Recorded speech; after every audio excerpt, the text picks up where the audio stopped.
Cartoon TV. Phulpur गांव पिछले कुछ वर्षों से भीषण गर्मी की चपेट में था। लोग छाया की तलाश में यहाँ वहाँ भटकते थे। तालाब सूख चुके थे। इस तपती दोपहर में बूढ़ी माया काकी मुखिया के घर पहुँची। मुखिया, आखिर कब तक हमारा फूलपुर गांव यूं ही जलता रहेगा? अब तो सांस लेना भी मुश्किल हो गया है। पिछले साल भी गर्मी थी माया काकी, लेकिन ऐसी आग नहीं बरसी थी। इस बार तो जैसे सूरज खुद हमें जलाने पे तुला हुआ है। हमारे गांव का जमींदार तो सरकार से बड़ा मेल रखता है, क्यों ना उससे कहकर कुछ मदद मांगी जाए। तुम कहती हो तो जाऊंगा, लेकिन जानती हो ना वो जमींदार लालची भी है और चालाक भी। देखते हैं क्या करता है। अगली सुबह मुखिया भारी मन से जमींदार की हवेली पहुंचा। जमींदार बाबू, गांव के लोग गर्मी से बेहाल हैं। आपकी तो सरकार से अच्छी खासी जान पहचान है, क्यों ना सरकार से मदद मांग ली जाए। सरकार क्या अब हर झोपड़ी में कूलर और एसी लगवाएगी? राशन मुफ्त में दे रही है ना, उतना ही काफी है तुम्हारे लिए। आपके जैसे लोग तो ठंडी हवा में बैठे रहते हैं। आपको क्या मालूम किसान, बच्चे, बूढ़े इस गर्मी में कैसे जी रहे हैं। मुखिया ने एक पल भी वहाँ रुकना उचित नहीं समझा और सीधे माया काकी के घर की ओर चल पड़ा। तुम्हारा चेहरा ही सब कुछ कह गया मुखिया। जमींदार ने साफ मना कर दिया ना। माया काकी, मुझे तो पहले ही पता था। मैं तो बस तुम्हारा मन रखने के लिए वहाँ चला गया था। तभी अंदर से माया काकी की 12 वर्षीय पोती बाहर आती है, आंखों में आंसू और चेहरा तपती गर्मी से लाल। दादी, कल रात मुझे बिल्कुल नींद नहीं आई। ना हवा थी ना चैन, बहुत गर्मी लग रही थी दादी। माया काकी की आंखें भर आती हैं। बिटिया, हम गरीबों के नसीब में तो गर्मी के तपते थपेड़े ही लिखे हैं। एक बात मेरी समझ में नहीं आ रही माया काकी, ये गर्मी केवल फूलपुर गांव में ही क्यों पड़ती है? गांव की सीमा से बाहर जाते ही गर्मी कुछ कम महसूस होती है। माया काकी की आंखें कुछ सोचते हुए ऊपर उठती हैं, जैसे कि कोई पुरानी बात याद आ गई हो। मैंने अपने बचपन में सुना था, कभी हमारे गांव में हरियाली ही हरियाली थी, गर्मी बहुत कम पड़ती थी। फिर एक दिन एक साधु आया, उसके पास एक चमत्कारी मणि थी। उस वक्त की जमींदार ने उस साधु से वो मणि छुपके से चुरा ली और गांव के किसी कोने में गाड़ दी। अगले दिन जब साधु को वो मणि गायब मिली तो उसने पूरे गांव को श्राप दे दिया। क्या श्राप? कि जब तक मणि नहीं लौटाई जाएगी तब तक गांव गर्मी की आग में जलता रहेगा और कोई भी उस मणि को खोज नहीं पाएगा, सिवाय उस मनुष्य के जिसका मन लालच से मुक्त हो और जिसके मन में दूसरों के प्रति दया की भावना हो। मुखिया सोच में डूब जाता है और बिना कुछ कहे चुपचाप बाहर निकल जाता है। लेकिन माया काकी की पोती रानी के मन में ये बात गहराई से बैठ जाती है। अगली सुबह रानी अपने पड़ोसी अमित को दादी की सारी घटना बताती है। अमित, कल दादी ने जो बताया वो बहुत अजीब था, लेकिन मैं उन्हें झूठा नहीं मानती। रानी, अब तुम बड़ी हो गई हो, अभी भी तुम दादी नानी की कहानियों पे विश्वास करती हो? मेरी दादी कभी झूठ नहीं बोलती। सोचो, अगर ये सच हुआ तो हम कुछ कर नहीं सकते क्या? अगर तुम्हारी बात मान भी ली तो भी हम क्या कर सकते हैं? मैंने सुना है कि गांव की सीमा से थोड़ी दूर एक साधु बाबा रहते हैं, बहुत ज्ञानी हैं। क्यों ना हम उनसे मदद मांगे? रानी, मैं तुम्हारे इस पागलपन में साथ नहीं दूंगा। अमित वहाँ से चला जाता है और रानी चुपचाप अपने घर की ओर लौट जाती है।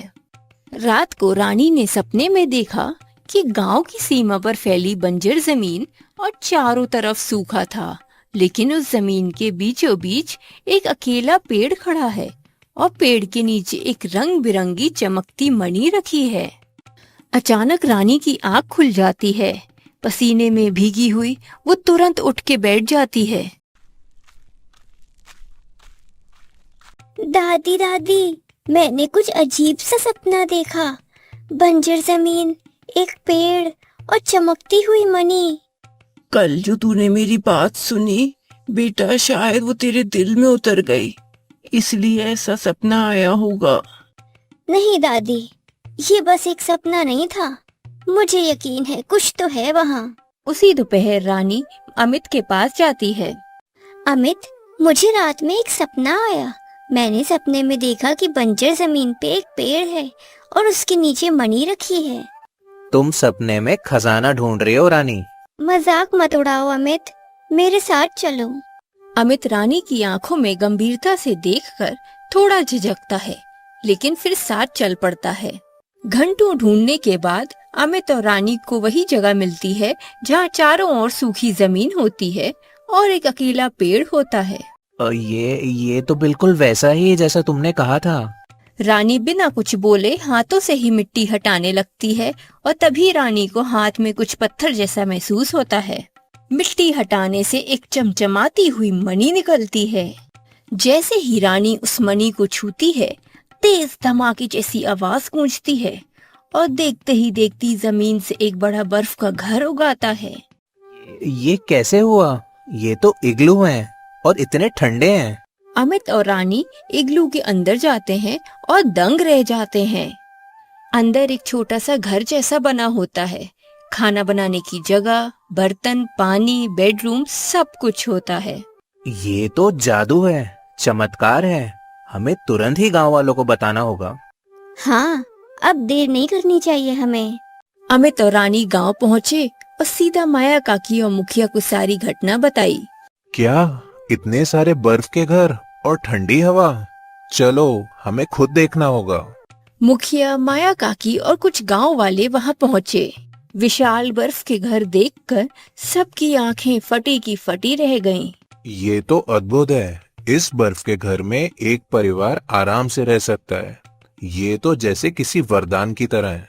काश हमारे पूरे गांव में ऐसे ही इग्लू बन जाए, तो किसी को गर्मी से जूझना नहीं पड़ेगा। तभी एक वृद्ध साधु वहां आ जाता है, जिनके चेहरे पे एक अलग ही तेज होता है। बेटी रानी, तुम्हारी नीयत सच्ची है। अब इस गांव को श्राप से मुक्त करने का समय आ गया है। महाराज, क्या आप वही हैं जिन्होंने वर्षों पहले हमारे गांव को श्राप दिया था? हाँ, लेकिन श्राप के साथ मैंने उससे मुक्त होने का समाधान भी छोड़ा था। इस मणि को कोई निर्दोष और निस्वार्थ व्यक्ति ही जगा सकता था। तुम जमीन पर जहाँ जहाँ इस मणि को रखोगे, वहाँ एक इग्लू बन जाएगा। गांव वाले अब श्रम में जुट चुके थे। बच्चे, बूढ़े और जवान हर कोई मिलकर अब मिट्टी खोद रहा था और हर जगह रानी मणि को रखती जा रही थी। जैसे जैसे मणि धरती को छूती, वैसे वैसे विशाल इग्लू उगते चले जा रहे थे। देखते ही देखते पूरा गांव सफेद बर्फ के ठंडे घर से भर गया था। जमींदार को जब ये पता लगता है तो वो वहाँ दौड़ते हुए आता है। ये मणि मेरे पूर्वज ने चुराई थी, इसलिए ये मणि मेरी है और ये सब कुछ मेरा है। जैसे ही जमींदार रानी के हाथों से मणि को छीनता है, तभी वही साधु वहाँ प्रकट हो जाता है। तू वही है ना जिसके पूर्वजों ने इस गांव को श्रापित करवाया था। तू भी अपने पूर्वजों की तरह दुष्ट है। तुझे तेरे कर्मों का फल जरूर मिलेगा।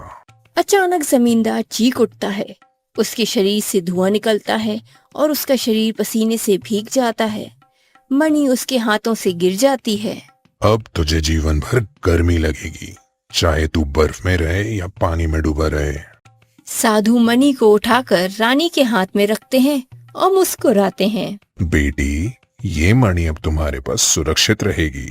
ये तुम्हारे गांव को ठंडा रखेगी। साधु वहाँ से गायब हो जाता है। अब हमारे गांव में कोई भी गर्मी से परेशान नहीं होगा। इस मणि ने तो हमारा भाग्य ही बदल दिया। अब पूरे गांव में ठंडी हवा चल रही थी और फूलपुर अब सिर्फ एक जगह नहीं, एक नई सोच और एक उम्मीद की कहानी बन चुका था। अगर आपको ये वीडियो पसंद आई है तो वीडियो को लाइक करें, शेयर करें, कमेंट करें और चैनल को सब्सक्राइब करना ना भूलें।